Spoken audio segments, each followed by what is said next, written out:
It is it's coming to the point where it's only a matter of time before Trump gets indicted on all these crimes that he's committed.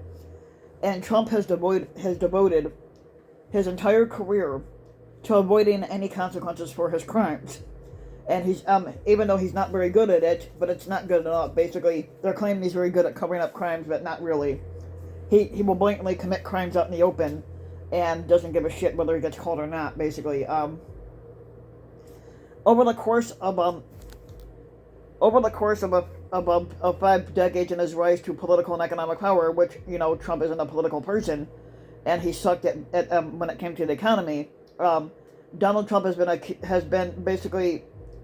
been known to commit numerous crimes, including but not limited to sexual assault, tax evasion, money laundering, non-payment of employees by basically not paying them, and the defrauding of tenants, customers, contractors, investors, bankers, attorneys, charities as well, and finally the American people by fucking them over.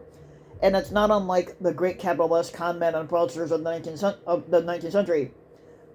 Trump was in the right place at the right time, albeit more than a century later, under very different economic conditions. That is, in the New York real estate and Wall Street finance. He took advantage of the era of heightened and deregulated the monopoly capitalist fraud, where lawlessness and corruption were in close alignment with rampant scamming and financial and entrepreneurship. After his improbable election as squatter, Trump used his time in the White House to consolidate his economic and political power. He broadened his fraudulent schemes and expanded his criminal enterprise by monetizing the powers of his squatting for his own benefit, including the Trump Organization and members of his immediate family. Um, Now, at the peak of his power, and even after orchestrating a failed coup, the Houdini of organized crime has this far managed to escape his smorgasbord of transgressions with all but a few scratches. Now, with the impending and unprecedented criminal indictment of both a former squatter and a candidate for squatter, apparently to be brought forth by Manhattan District Attorney Alvin Bragg, we will all become witnesses to the ways in which Trump's standard legal tactics as a civil defendant, deny, deflect, and delay, will be limited in his new role as a criminal defendant. As Joyce Vance has explained, criminal courts work on a different clock than civil courts do, and that's literally true. In that the Speedy Trial Act puts criminal cases on a shorter fuse, and while such proceedings can be delayed by pending motions and appeals, the prospects aren't indefinite as they can be in civil cases. Now look for Trump and his legal team to mount a broad offensive against Bragg, the person, and Bragg, the supposed political operative, as they try to portray any charges against Trump as have nothing to do with his apparent payment of hush money to porn star Stormy Daniels, and everything to do, as the New York Times put it recently, with a coordinated offensive by the Democratic Party against Trump, which that's not even the case. Who was trying to become only the second former squatter to win a term after leaving office, which he will never hold office ever again. Now, over this past weekend, Trump took to his throughout social to tell the world that he would be arrested on Tuesday, and urge his inbreds to protest and take the nation back, which you're not going to. And now, personally, for me, I don't think any arrest or indictment will come until later on in the week, if even that. But time will only tell. Now, with so many different civil and criminal lawsuits or investigations revolving around Trump, his teams of lawyers are using the various probes against him to discover what crossover information or evidence is out there. For example, Trump attorney Alina Habba, who's a dumb bitch, as the Daily Beast reports, has tried to use the New York Attorney General's case to subpoena information on other Trump investigations, including ones he may not know about. Now, Trump's attorneys were already caught earlier this month, as another Daily Beast report suggests, trying to manufacture trial delays by agreeing to schedules that would end up creating conflicts and delays down the road. Now, one such federal case involving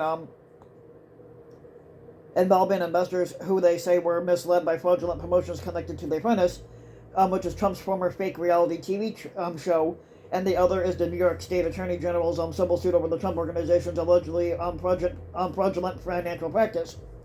Now, during his term as squatter, Trump attempted to corrupt or deconstruct various parts of the federal administrative apparatus, including the Environmental Protection Agency, the Consumer Financial Protection Bureau, and the Department of Justice.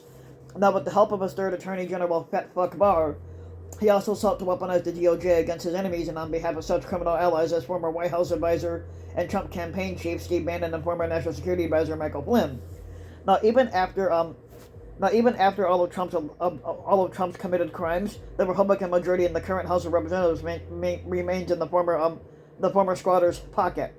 Its leaders are still doing his bidding as much as they possibly can to help him, all at the expense of the American taxpayer dollars. Now, in reaction to Trump's statement on Saturday about his alleged imminent arrest, Speaker Kevin McCarthy proclaimed that he had directed House committees to investigate whether federal funds were being used for politically motivated prosecutions, and tweeting, "Here we go again, an outrageous abuse of power by radical DA, who lets violent criminals walk as he pursues political vengeance against the former squatter Trump." Yeah, Trump is a criminal, and you're letting him walk free. While Trump may not be the world's most successful economic and political outlaw, he is certainly leading the American candidate for the title. Other contenders in U.S. history would extend from industrialist Henry Clay Frick and Ponzi scheme master Bernie Madoff to previous disgraced presidents such as James Buchanan, Warren G. Harding, and Warren Nixon. Now, none of those candidates, however, can hold a candle to Trump, who, even with the likelihood of multiple indictments before him in the near future, is still the leading contender in the 2024 Republican squatter primary race for squatter. Explaining how this remarkable social reality has materialized is complicated, and beyond the scope of this commentary. Nevertheless, part of this explanation is in the very essence of American democracy's enemy-in-chief, as captured by the New Yorker's David Remnick. In his career as a New York real estate shyster and tabloid denizen, and then as the 45th squatter of the United States, Trump has been the most transparent of public figures. He does little to conceal his most distinctive characteristics, like his racism, his misogyny, his lies, his narcissism, his incompetence, cruelty, instability, and corruption. And yet, what has kept Trump afloat for so long, and what has helped him evade ruin and prosecution, is perhaps his most salient quality. He does not have any shame. That is the never apologize, never explain core of him. Trump is hardly the first dishonest squatter, the first incurious squatter, and he's not the first liar because presidents and squatters are known to lie anyway. But he is the most shameless. His contrition is impossible to conceive. He is insensible to disgrace, basically. And there's no question that Trump's shamelessness, as well as his sociopathic personality, are among the key attributes that have served him well over the course of his life. And what has prevented Trump from evading prosecution and ruin for all these years, however, can be encapsulated in the various struggles to impeach or criminalize him.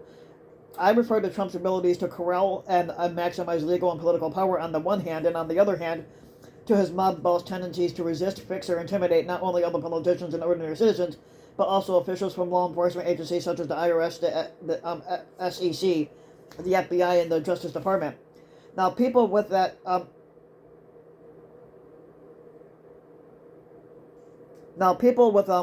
with that much power, especially corrupt political leaders, Wall Street financiers, and multinational corporate executives, often remain habitually above the law and well beyond incrimination for extended periods of time, at least until the rare occasions when they actually are held accountable for their misdeeds. Now, we will encounter a test case very soon, and not just from Alvin Bragg. In fact, I believe we will learn a great deal more about Trump's crimes, power, and racketeering skills when Fulton County, Georgia District Attorney Fani Willis finally indicts Trump, and quite likely numerous others under her state's RICO statutes. Among the things I'm eager to learn are more of these. Now, what a real as opposed to a fake conspiracy to commit crimes looks like, and how the Trump-inspired conspiracy to overturn the results of the 2020 presidential election that he lost and Georgia came together, and why exactly Trump and his sycophants failed. Now, should Willis's prosecution and the ensuing trial materialize as I envision them, that will surely mean the most famous RICO case in American history. Now, if you like the video, you can give the video a like and subscribe to my channel, RBW King. You can also hit the notification bell so that you'll be notified when a new video comes out. You can also go ahead and leave a comment. Let me know what you think. If you want to support my work even further, you can donate to my Patreon link, which you can find in the About section of YouTube. And for just a little as a few bucks a month, your donation can help go a long way. And thanks for listening.